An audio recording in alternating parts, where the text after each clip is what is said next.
The lesson for this week is on variables. Before we talk about what variables are, let's talk about what variables are not. There are some common misconceptions in coding about variables. The first misconception is that variables that we use in programming or coding work the same way that variables work in mathematics. The second is that variables can only be numbers. And the third misconception is that the equal sign means that the two sides are equal. We'll talk about each one of those things here later on. So what is a variable? A variable is just a placeholder that's used in the code, and later on it's going to be replaced with a value when the app is running. Much the same way that a variable is a placeholder in a mathematical expression. In algebra, x means something, x stands for something. Well, in coding, that variable is standing for some value, but we just don't know the value yet, and not until the app is running. One thing to note about variables is that variables are temporary. As soon as I stop the app, all those values disappear. It doesn't store it for the next time that the app is running. The values in variables can change while the app is running. That's why it's called a variable, because it can be one value at one point in the program, and then it could be another value at another point in the program. Some programming languages differentiate between variables that change and variables that don't change, but App Inventor doesn't do that. In other programming languages, we have variables and constants, but in App Inventor, we just have variables.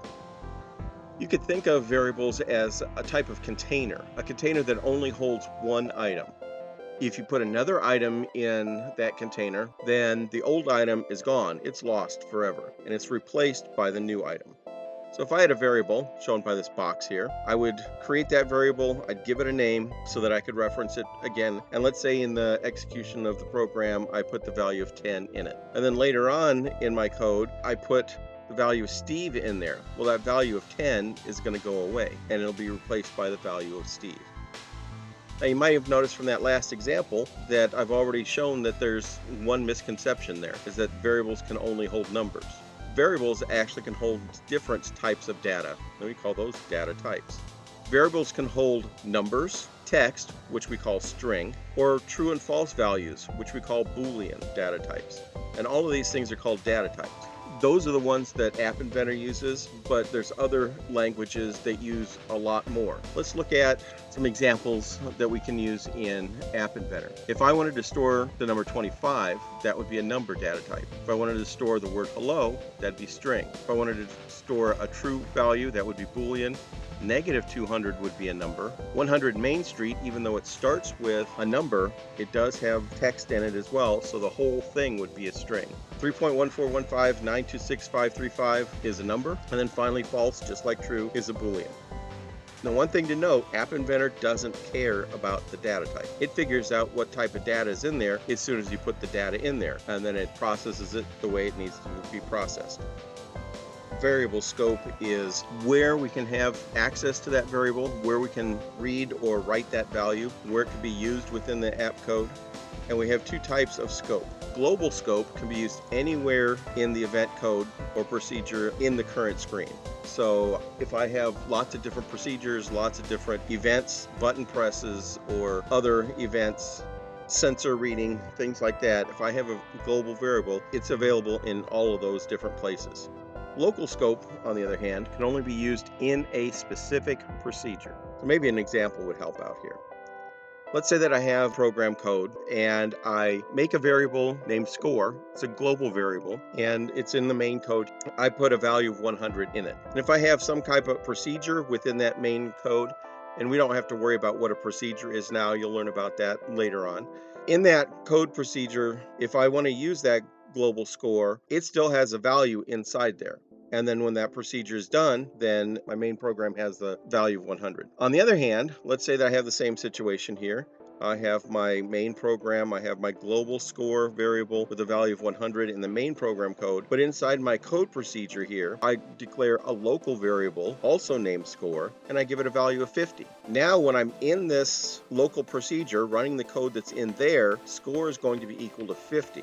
But as soon as that procedure is done, then that local variable goes away And I'm back to my global variable, which still has the value of 100. So any changes made within that procedure stay within that procedure if I have a local variable instead of a global variable. If I want to keep those changes, then I better make sure that I have declared my variable as a global variable so that any changes that are made in the procedure are shown when I get outside of that procedure. Okay, let's do a little compare and contrast here. In math, if I had these statements here, y is equal to x plus 4 and y is equal to x plus 6. First of all, in math, those are equations. Both sides have to be equal. If I were to read this first one at the top, it would read the value of y is the same as the value of x plus 4. Another thing to note is that I have two statements here, and there's no way that they can both be true at the same time.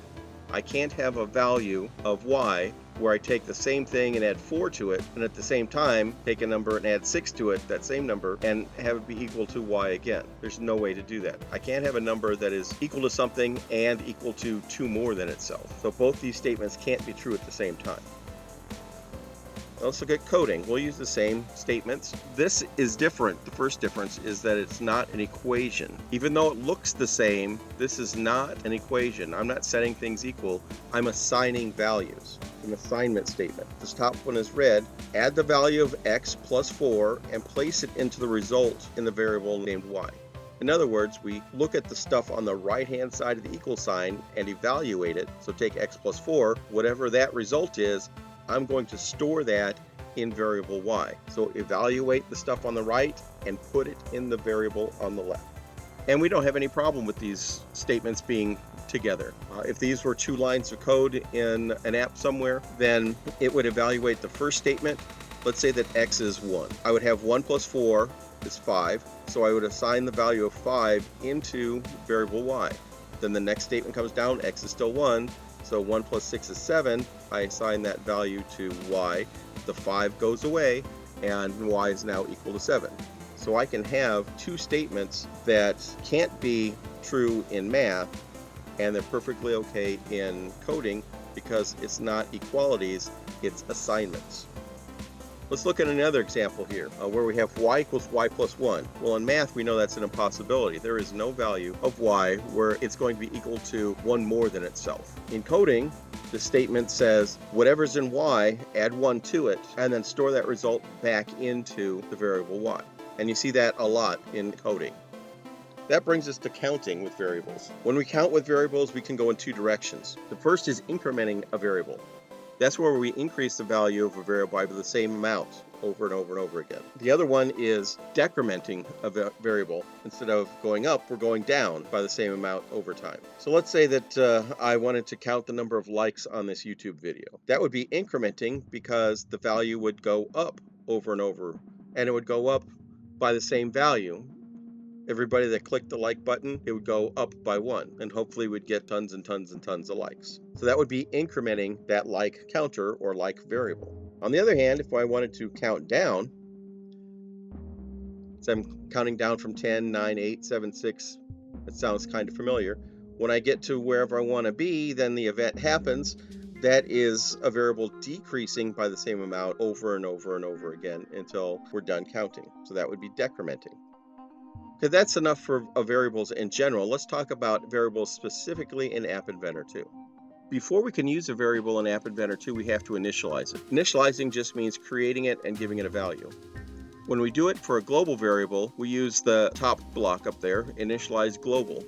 That's the most commonly used way in App Inventor to declare a variable. We do it globally, we do it for the whole screen, and don't worry about where it cannot be used. The other way is local, and we have 2 options, and those are the ones down at the bottom, initialize local. Now you notice that the initialize global one doesn't have any top and bottom little sockets and puzzle pieces to it, or one on the left. It only has one on the right, meaning that it stands by itself. It doesn't have to be within anything else. The 2 local ones, they have the little puzzle piece indentations on them, which means that they have to go inside of something. They have to go inside of a procedure or a procedure that returns a value. Those 2 are pretty advanced options, and we're not going to use those in the class. We're going to concentrate on just the global variables. So how does it work? To initialize the global variable, we first have to initialize it. So what we're going to do in App Inventor, we're going to drag the initialize global block from the variable built-in, drag it over to the viewer, and we're going to click on the name to change its value, or change the variable name from name to whatever we want to call it, something more descriptive. And then since there's a socket on the right-hand side of that initialize global block, we have to fill it with something. Otherwise, we'll get an error. And so we have to drag its beginning value over to the socket. And that beginning value can be a text, it could be a number, it could be some other things. But we do need to fill that socket up with something. Once we've declared a variable, we have two actions that we can do on it. We can read it or we can write to it. Reading a value is getting the value out of the variable, seeing what's in the box. In order to do that, you need to have somewhere to put it. So if you look at that variable get block, it has a puzzle piece on the left-hand side. It has to connect to some socket somewhere. So you have to have some place to put it before you can use a variable get. So you're going to go to the variable built in, find the get block, drag it to wherever you're going to need it, and then you click on the blank spot. Instead of typing in something now, you have a drop-down list, and you're going to pick whichever from the list that you need to use. And the only thing that's in the drop-down list there are the ones that have already been declared. The third thing you can do with a variable in App Inventor is that you can set its value. In other words, put some new value in there. To set a value in App Inventor, you're going to go to the variable built-in, find the set to block, and you're going to drag it into some event procedure because it's got the little indentations on the top and bottom. It's got to go in some outside event handler. Just like when we're getting the variable, we click that blank spot and choose a value from the list. We can only put things that have already been declared in there. And you notice that the get block needs to go in a socket. The set block has a socket that needs to be filled in. So we have to give it some kind of a block on the right-hand side to give it a value. Since we're putting a value into the variable, we need to have something there to put it in. And you can see from the example on the right there, it can be a single block or it could be multiple blocks, an expression that gets evaluated, and then the answer gets put into the variable. Okay, that's it for variables.